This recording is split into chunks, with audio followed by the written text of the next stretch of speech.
Imagine standing at the edge of a turbulent sea.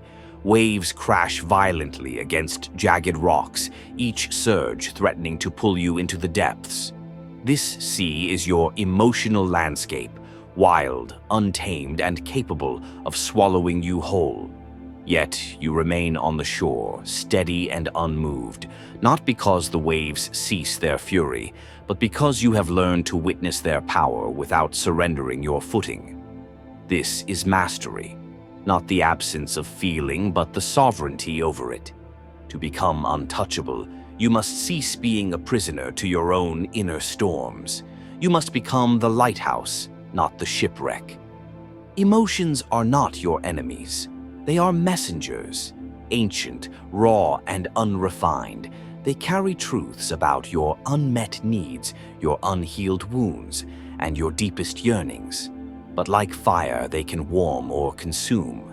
The untouchable soul does not extinguish this fire. They tend it with wisdom. When anger flares, they do not let it burn bridges.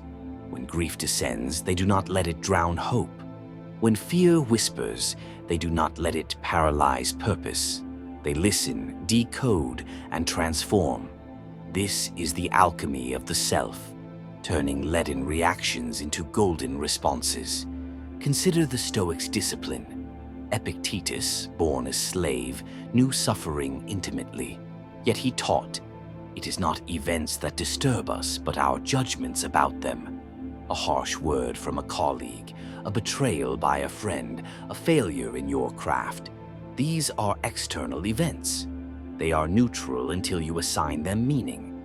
Your judgment is the lens that distorts or clarifies. The untouchable mind pauses before it interprets. It asks, what story am I telling myself? Is this truth or illusion? In that pause lies your liberation. You reclaim authorship of your inner narrative. Most people live as puppets of impulse. A slight triggers rage. A loss spirals into despair. A compliment inflates the ego. They are tossed by every breeze of circumstance because they have never anchored themselves in awareness. Mindfulness is your anchor. It is the practice of observing the tempest from a place of stillness. Sit with your anger. Feel its heat. Trace its roots, but do not let it speak through clenched fists or venomous words. Watch your sadness. Allow it to flow like rain, but do not let it flood the fields of your resilience. This is not repression. It is reverence for the intelligence of your emotions. You let them pass through you, not control you. The world will test you. Someone will insult your dignity. Circumstances will mock your efforts. In that moment, you face a choice. Will you be an echo mirroring their chaos? Or will you be a mountain, silent and unmoved by the winds? Remember the Japanese art of kintsugi, the repair of broken pottery with gold. The fractures are not hidden, they are illuminated. So too with your emotional scars. Every betrayal, every disappointment, every heartbreak is a seam of gold waiting to be revealed. Embrace the breakage, forge resilience from it. When pain arrives, greet it as a teacher. What lesson have you brought me? How will you make me wiser? Discipline is the forge where emotional mastery is tempered. It begins with the body. A restless mind lives in a restless vessel. Breathe deeply. Oxygen is the first medicine for frayed nerves. Move deliberately. Exercise is the ritual that transmutes anxiety into energy. Restore the temple of your flesh, and the spirit within it will stand taller. But discipline extends beyond the physical. It lives in the small refusals, refusing to scroll through distractions when loneliness knocks, refusing to vent rage when injustice bites, refusing to seek validation when doubt creeps in. Each refusal is a brick in the fortress of your inner citadel. Yet, let us speak plainly. Mastery is not perfection. There will be days the waves breach your walls, days you react, not respond, days you weep in the darkness. This is human. The untouchable soul is not immune to falling. They are defined by rising. After the stumble, they reflect, What triggered me? Where did I hand my power away? They journal, meditate, or walk in nature, tools to excavate the subconscious. Carl Jung knew this well. Until you make the unconscious conscious, it will direct your life, and you will call it fate. Shine light on your shadows. Integrate them. Your wounds are not weaknesses, they are wells of wisdom. Finally, cultivate detachment. Not indifference, but discernment. Not every emotion deserves your engagement. Some are phantoms of the past, masquerading as present threats. Others are projections of others' insecurities, hurled at you like arrows. Let them fall at your feet.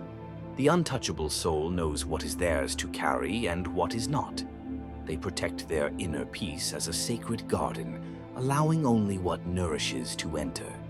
When chaos reigns externally, they turn inward, to the quiet space where the true self resides. There they find an unshakable calm. Now imagine a kingdom without walls. Invaders pour in, plundering its treasures, trampling its gardens. This kingdom is your spirit, its treasures, your energy, time, and inner peace. To be untouchable, you must build boundaries, not walls of hostility, but gates of discernment.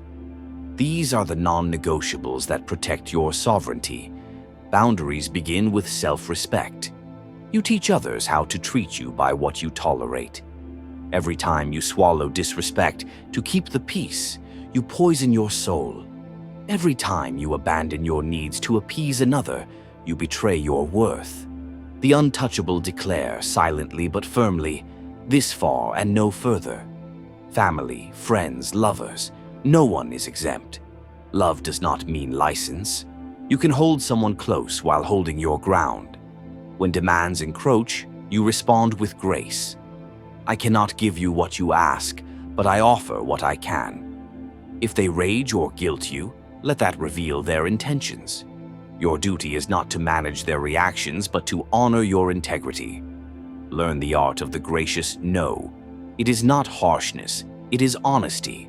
Saying no to others is saying yes to your purpose, your peace, your unfolding destiny. The untouchable guard their time like gold. They know. Every yes to the unnecessary is a no to the essential. Silence, too, is a boundary. Not every insult deserves rebuttal. Not every battle merits your sword. Walk away not in defeat, but in defiance, refusing to play a game rigged against your soul. Your silence thunders louder than their noise. Boundaries are the moat around your castle. Cross them at your peril. You stand now at the summit of your becoming. The storms below rage, but you are above the clouds. Untouchability is not invincibility. It is inviolability. The world cannot shatter you because you have dissolved the illusions that made you fragile. You have relinquished control over the uncontrollable. You have loved fate even when it wore thorns. You have found strength in solitude. You have mastered your emotions. You have guarded your spirit with boundaries. Now, breathe. Feel the power coursing through you, not the brittle power of dominance, but the fluid power of alignment. You are no longer at war with life. You are its co-creator. This is your birthright. Claim it. Live it. So here you stand. Not at an end, but at a threshold. The ground beneath your feet is no longer the shifting sand of reaction, but the bedrock of your own forged sovereignty. You have walked the path few dare to tread, through the relinquishment of false control, the embrace of fate's sometimes bitter kiss, the profound strength found only in the echoing halls of solitude, the hard-won mastery over the inner tempest, and the unwavering declaration of sacred boundaries. You have dismantled the mechanisms of your own fragility. Now the air is different, clearer, charged with a quiet, unassailable power. This untouchability is not a suit of armor locking the world out. It is a luminous field radiating from within. It is the deep understanding that the only thing truly vulnerable was the illusion. The illusion that your worth was dictated by another's opinion, that your peace was hostage to external chaos, that your stability depended on the constancy of an ever-changing world. You have seen through the mirage. You have withdrawn your projections, reclaimed your energy, and anchored yourself in the inviolable core of your being. The storms still rage, betrayal will still sting, disappointment will still visit, loss will still carve its hollows, but they pass through you now, like wind through ancient, deeply rooted oaks. They bend you, perhaps, but they cannot break you. You absorb the shock, acknowledge the tremor, and remain standing, centered in the eye of your own existence. This is not numbness. This is profound, vibrating aliveness experienced without the tyranny of uncontrolled reaction. You feel the cut of injustice more keenly than ever, but it fuels focused action, not helpless rage. You feel the ache of loss with a depth that honors the love that caused it, but it doesn't drown you in an ocean of despair.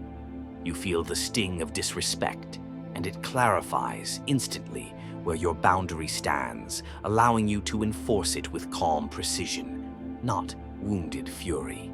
Your emotions have become powerful allies, messengers you understand and direct, not masters that whip you into submission. You inhabit your feelings, they no longer inhabit you. Consider the profound shift. Where once the world happened to you, now you engage with the world. You are no longer a leaf tossed on the river of circumstance, but the riverbank itself, defining the flow, observing its currents, knowing its depth, yet fundamentally distinct and unyielding. You choose your battles not from fear or compulsion, but from a place of unwavering discernment. You pour your immense energy only into that which aligns with your deepest values, your authentic purpose.